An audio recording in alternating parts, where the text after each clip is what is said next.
Hi, I'm Trevor Gordon. I'm Chief Digital and Technology Officer at Save the Children. Save the Children is a global humanitarian charity that operates in more than 100 countries.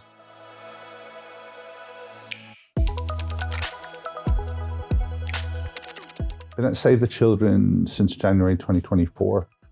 And really what we recognized was when I came in was that the organization was behind and the sector was behind where our strategic ambitions and what we realized we needed to do to have more impact for children and communities we serve. And what we really saw was the opportunities that digital data technology, but specifically AI, could play a role in that. And one of the things we saw was we had a lot of staff doing bring your AI to work. And, this was raising things like if we don't get some of a very forward-thinking head of general counsel, and we both realized that if we don't get something in place, this is just going to spin out of control. And so what we did was put some, over the last 9 months was I would call our experimentation whilst we get the foundations in. So we were, in effect, looking at things like updating our cybersecurity, updating our information governance, updating our usage policy, doing very specific training and adoption and strategic adoption and usage around specific use cases of some of the AI technologies we were looking at. And we were partnering with a few people, a few big four consultants, big tech companies, where we were doing playbooks specifically for not-for-profit, but at the same time looking at how we do that.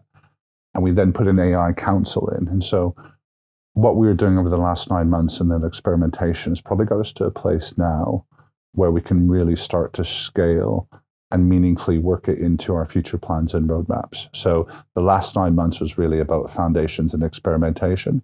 And the next, let's say, 6, 12, 18 months is now how we take that, operationalize and scale it, if that makes sense. Yeah.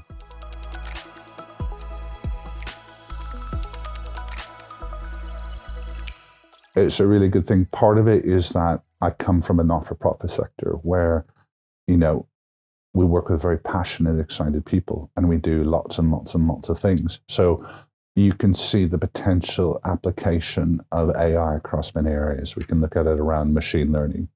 We can look at it around automation and workflow. We can look at it, we've seen some really good use cases grow organically. And one of the things we've really wanted to, was a challenge for us, was to really prove and show the value for it. So how do we actually ensure that when we look at an AI use case, that we're looking at it, not just the use of the tech, but what value and the kind of so what, and really how then we kind of embed that into the kind of the operations, the process, the reporting, all of that.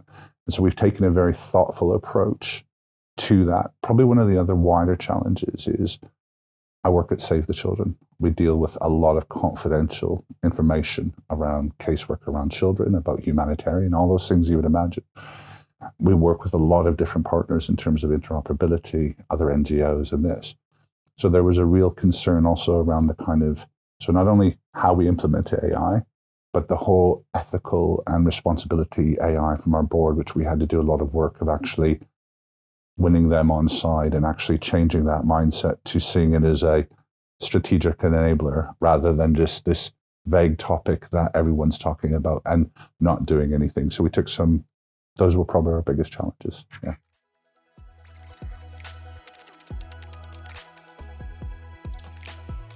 The initial kind of hesitancy from the board was really around cybersecurity, data breaches, information governance. So as an example, probably 2 years ago, part of Save the Children SCI, Save the Children International, had a data breach. It wasn't related to AI, but as you can imagine, we've been around for over 100 years, quite high profile brand. If someone sees a data breach, that's going to kind of take, if you're a supporter for ours, where you're working for, it's not a competition, but you're trying to engage those supporters to interact and donate and transact over line. And if they saw the data breach there, the reputational to both the brand and the ability to do that side. So the cyber element of AI was very scary. There was also then confidential data leaks and all of this side as well. So what we've done as well is we've kind of really lifted up our cyber strategy. So in effect, we showed that we had cumulative legacy debt from our cyber and that we had it underspent. So part of the justification that we did was we needed to kind of, let's say, get our house in order around some of our basic cyber monitoring, our partner, our strategy, all of the things that you would expect. But then part of it as well was actually putting security and cyber at the front of everything we do, particularly around how we were saying cyber is one of the foundational elements that we need to improve on to really look to scale and improve AI. The other side of that would be our information governance. And part of it was initially we're a Microsoft house. We were using a lot of Microsoft tooling, Copilot, and some of the other ones. And part of the thing was around this is we said to our board, we're starting with the handbrake on. So rather than not doing anything money and locking everything down, we need to thoughtfully enter into this. So we were looking very much at those very strategic, focused, controlled use cases. And in effect, handbrake was fully on at the beginning. The work we've done, for example, around cyber, information governance, the training, aligning our AI policy has allowed us to slowly take that handbrake off. And at the same time, we've kind of addressed the security concerns, changed the mindset to say, how do we enable this and look at the opportunities of this than something that we can't do? So that cultural mindset around the cyber security and the data privacy elements of AI was really key, both to show that these are the things we're doing, but then to change the mindset of our senior leadership team, which I'm part of, and our board. Yeah.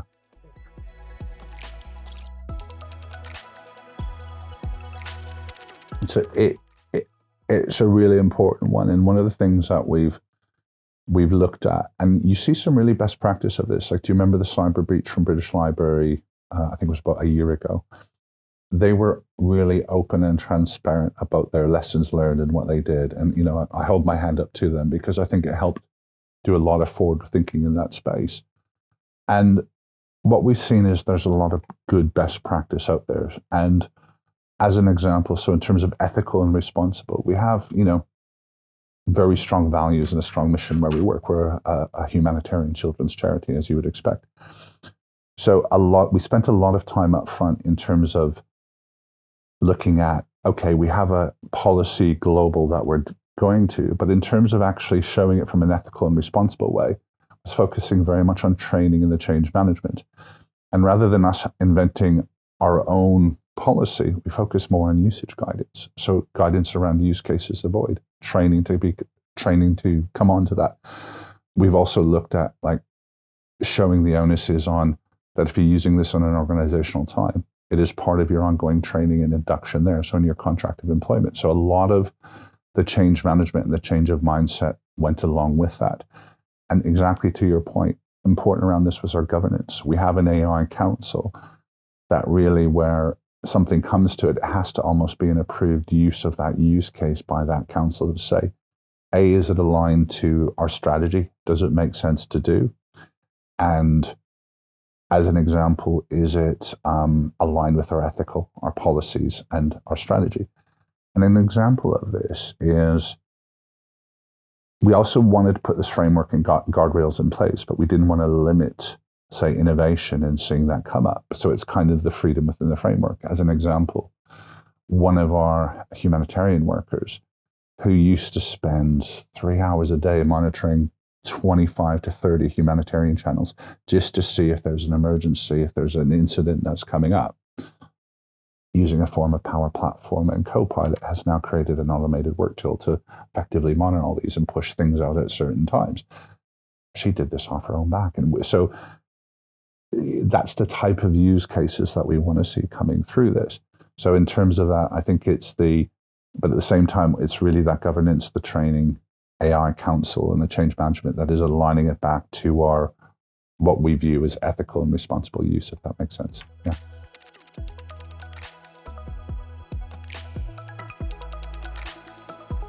The nature of how humanitarian work is being delivered is going through dramatic change, and AI is playing a really key part of that. And let me just explain a bit of that. The old days of humanitarian work was you would have a disaster somewhere, you'd get money out of a safe, and people would fly over a plane and do stuff, and deliver loads of value in that. But it was very reactive to humanitarian. And where we're seeing the use of AI and being really exciting is at Save the Children, we're not going to create these AI solutions. You're seeing it from multiple partners. You're seeing it from other NGOs who are collaborating and working and building AI solutions around that whole preventative space. So it's looking at the analyzing of large trends and data sets. It's looking at operationalize some of the workflow and the automation. AI around the whole aspect of asset management and distribution. So if you're thinking of large global disaster relief, the use of AI to proactively manage that, as the same concept would be how an FMCG or something is managing their supply chain. So if you think of all the advances on AI on that end-to-end supply chain, it's a very similar concept in humanitarian. Slightly different business models. We're talking about, going in to try and prevent disasters and save lives and do all those things, but very similar concepts. So the application of AI across some of the things around distribution and some of the things I mentioned is what's really exciting in our industry. Yeah.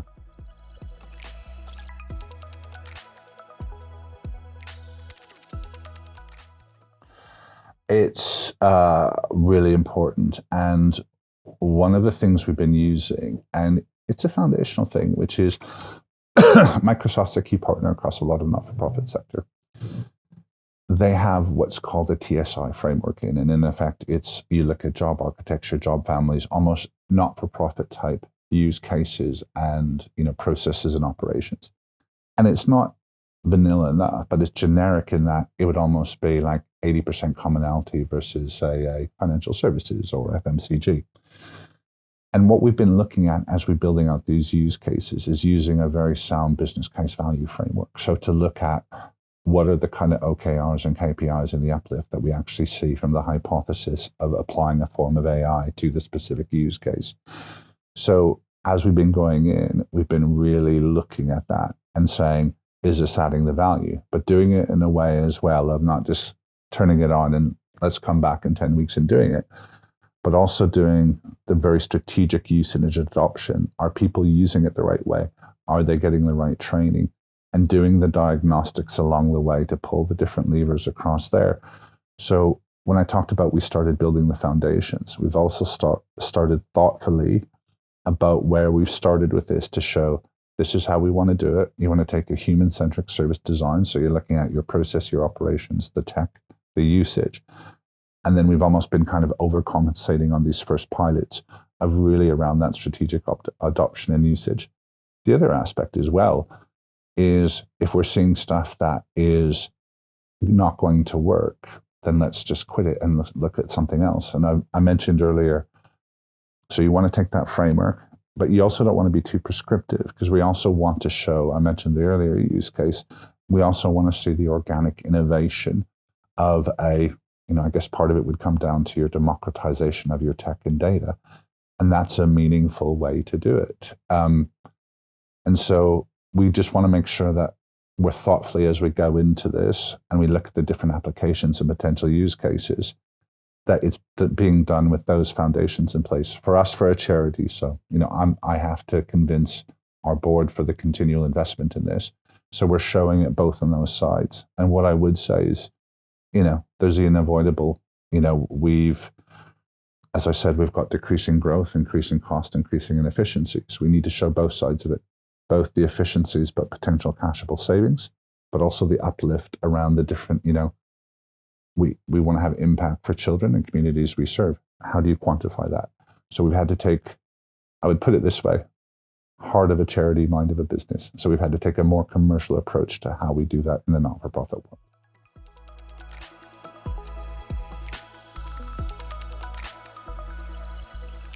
This is another really important thing, and there's a lot in this place. And if you think not only our workforce, it probably goes out to a couple of other areas. You think of our beneficiaries, so the children and communities we serve. If we look at things like digital skills gap, digital poverty is a real thing. I know computing looks a lot at this, and that's even getting worse. 33% of children in the UK live below the poverty line. And if you think about 1 in 3 of those children doesn't feel they have the confidence or the skills to be able to get a job or to do an interview or some of the basic things that you would actually see.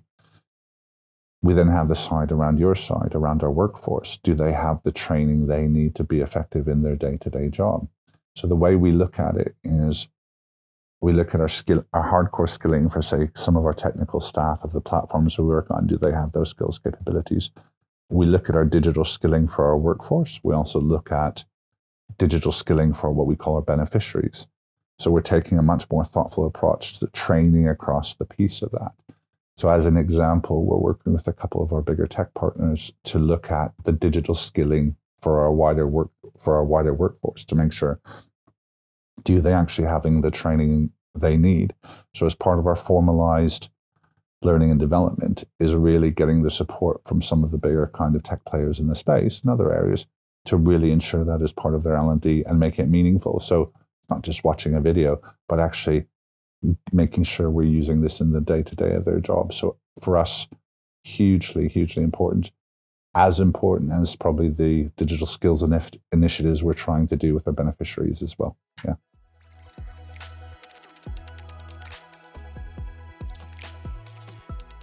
I would say, and I'll say this more from a not-for-profit lens, but I think part of the thing as well is I've seen a lot of best practice sharing across not just not-for-profit, but other verticals. And if you look at the use of something like co-pilots, or whether you build your own or use someone else's, is there a case alone for, say, like Gen AI on just productivity? Well, the answer is probably yes, maybe not, but people are getting used to them and they expect them. So if you look at from a talent retention perspective, employees working or colleagues you're working with are going to expect to have some of those tools and things there. And so if you look at it that way, the business case usage of, say, just something like Copilot as a productivity tool, it's maybe thereabouts. But it's also the other aspect of the kind of so what, which for other IT leaders, it's not, FOMO is not a strategy. But thinking of, if you're not thinking though of how to actually overlay that into your technology strategy and the use of it, is it going to become to your detriment? And the other side of it as well is, I've seen a number of organizations argue, where should AI be? Is it legal? Is it strategy? Is it technology? Is it commercial? It's digital. Well, it's a corporate asset. And the old days of shadow IT, don't go and do stuff, it ain't there. So unless you want to see a proliferation of bring your own AI to work, you need to have a very forward thinking strategy of how you encompass that, both from your employee experience and your day-to-day work, but undoubtedly your board's going to be asking you, what are you doing in this space? And it doesn't mean that you should just have something just to show that you're doing it, but also look at the other side where you can meaningfully unlock budget, resource, and support from that. And as a strategic business partner for our functional business colleagues, for our senior leadership teams, it's at least by getting those foundations in place, having the basis of the strategy, it at least allows you to explore the opportunities of where you can actually meaningfully apply it. And it's not a fad that's going to go away today or tomorrow. It's here to stay. So we might as well embrace it and really try and leverage the opportunity from it.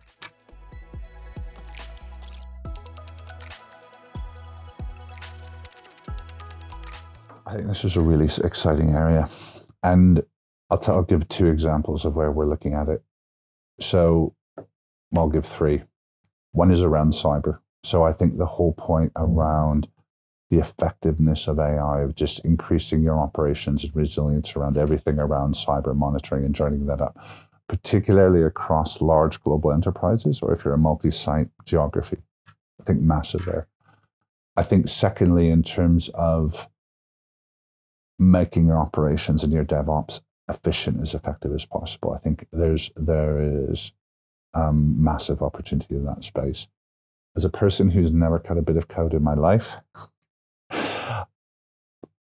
I'll say this, but I also think in terms of, say, some of the actual kind of engineering side as well. I think there's some really opportunities there. So for us, we're really looking at it from our engineering, from our cyber, and probably a large around our DevOps.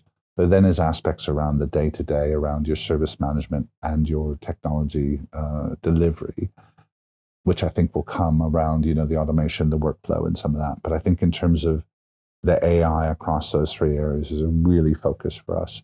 It's not about more around the service improvement and freeing up some of your team to do some of the other stuff rather than it's not about savings or that. So for AI, for us, just running our enterprise operations and technology, it's going to be a big thing.